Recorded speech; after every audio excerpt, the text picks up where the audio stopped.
एक अकेला सब पर भारी, मोदी नहीं ये है राहुल गांधी।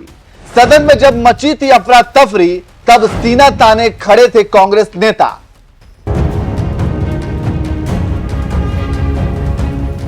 ऑस्कर में नियाज खान और आप देख रहे हैं न्यूज एक्सप्रेस। 13 दिसंबर को दिल्ली में कुछ ऐसा हुआ जिसके बाद एक मुद्दा पूरे देश में गूंज रहा है और वो है सुरक्षा का मुद्दा।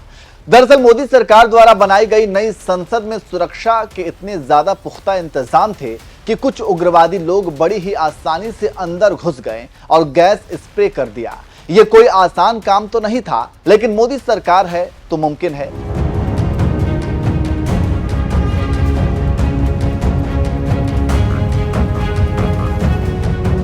दरअसल लोकसभा की कार्रवाई शुरू ही हुई थी, तभी दो युवक दर्शक दीर्घा से कूद गए और एक बेंच से दूसरे बेंच तक भागने लगे। इसी दौरान एक युवक ने जूते से पीले रंग की गैस स्प्रे कर दी, जिसके बाद सदन में अफरा तफरी मच गई। सांसद इधर उधर भागने लगे। हालांकि कुछ सांसदों ने सुरक्षा कर्मियों को दोनों युवकों को सुपुर्द कर दिया, लेकिन क्या इसे लेकर सरकार से सवाल नहीं होने चाहिए?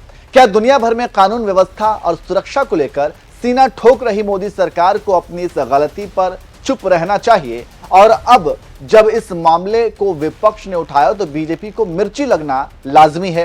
प्रधानमंत्री नरेंद्र मोदी के लिए केंद्रीय मंत्री स्मृति ईरानी ने कहा था कि एक अकेला सब पर भारी, लेकिन सदन में जो तस्वीर देखने को मिली उससे यह साफ हुआ कि एक अकेला राहुल गांधी सभी पर भारी है। ये हम क्यों कह रहे हैं ये भी आपको बताते हैं। दरअसल जिस वक्त सदन में अफरा तफरी मच रही थी, सांसद भाग रहे थे, राहुल गांधी स्थिर खड़े थे।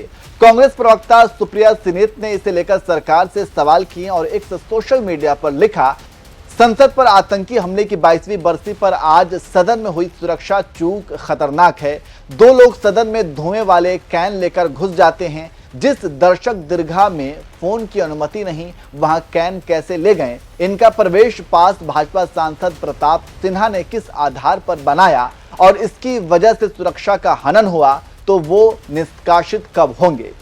सोचिए, अगर किसी विपक्षी सांसद के बनाए प्रवेश पास पर यह लोग घुस आते तो अभी तक क्या माहौल होता। सुरक्षा में हुई इस सेंधमारी ने सारी फर्जी डींगों की हवा निकाल दी है। जो संसद सुरक्षित रख नहीं पा रहे, वो सरहद पर भी झूठ ही बोलते हैं। प्रधानमंत्री मोदी को सदन की सुरक्षा में हुई इतनी बड़ी सेंध पर बयान देना चाहिए। दिन का करीब 1:01 हुआ था। लोकसभा की कार्रवाई चल रही थी और यकाएक दर्शक दीर्घा से दो लोग सदन में कूद पड़े, और कूद ही नहीं पड़े, जूते उतारकर सांसदों की बेंच पर, उनकी मेजों पर दौड़ लगाने लगे। उनके हाथों में कैन थे जिससे एक पीले रंग का धुआं निकल रहा था और उस धुएं ने सदन को धीरे धीरे भर दिया।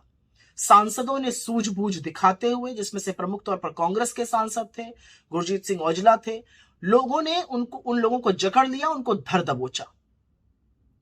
उस माहौल में भी, उस कौतूहल में भी राहुल गांधी जी सदन में मौजूद थे। वो तटस्थ खड़े रहे, शांत रहे और विचलित नहीं दिखे। तो वो जब डरो मत कहते हैं तो वो कहते ही नहीं है, करके भी दिखाते हैं। लेकिन बहुत सारे सवाल इस भारी चूक से उठ खड़े हुए हैं। इतनी बड़ी सुरक्षा की चूक हो कैसे सकती है? कैसे लोगों को वो कैन अंदर लाने की अनुमति मिली? सदन में तो आप फोन तक लेकर नहीं जा सकते दर्शक दीर्घा में, तो कैन लेकर ये लोग कैसे अंदर आ गए? और सबसे पते की बात यह है कि आज से ठीक 22 साल पहले 13 दिसंबर के दिन इस देश के संसद पर आतंकी हमला हुआ था और हर दल के सांसद ने आज उन वीर सपूतों को अपनी श्रद्धांजलि दी जिन्होंने अपनी जान की परवाह किए बिना इस देश के संसद की रक्षा की थी। आज तो पूरे देश में रेड अलर्ट लगा हुआ है। आज तो सुरक्षा के जो बंदोबस्त थे वो और पुख्ता होने चाहिए थे। तो बजाय पुख्ता होने के, दो लड़के देश के सदन में घुसकर आतंक फैला रहे हैं, अराजकता कर रहे हैं। किसकी जिम्मेदारी है? और उससे भी बड़ी पते की बात यह है कि इनकी जो एंट्री हुई सदन के अंदर, उसका पास बनाने में और उस पास की सिफारिश और हस्ताक्षर किया भाजपा के मैसूर के सांसद श्री प्रताप सिम्हा जी ने। तो उनकी क्या जवाबदेही है? क्या वो जानते थे ये लोग कौन है? क्या वो बिना जाने साइन कर रहे थे?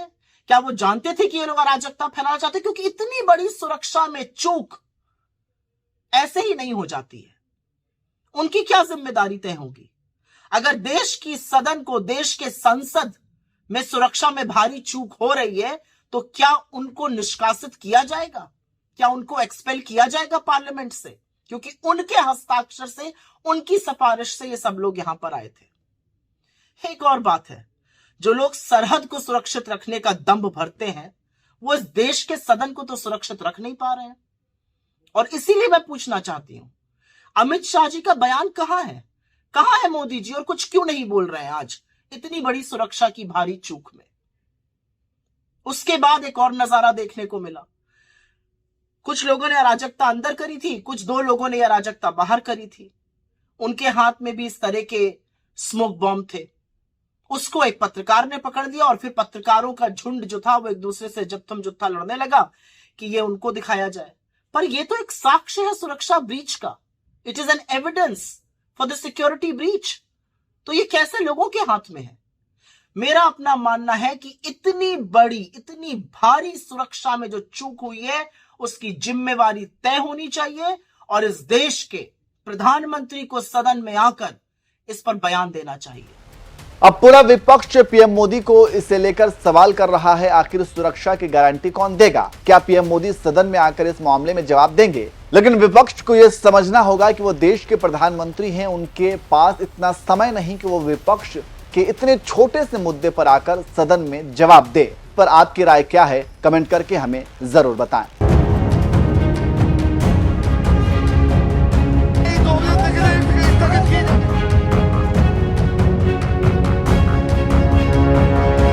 सबने उसको कंडम किया है। बहुत ही दुर्भाग्यपूर्ण घटना है, इसमें कहीं दो मत नहीं है।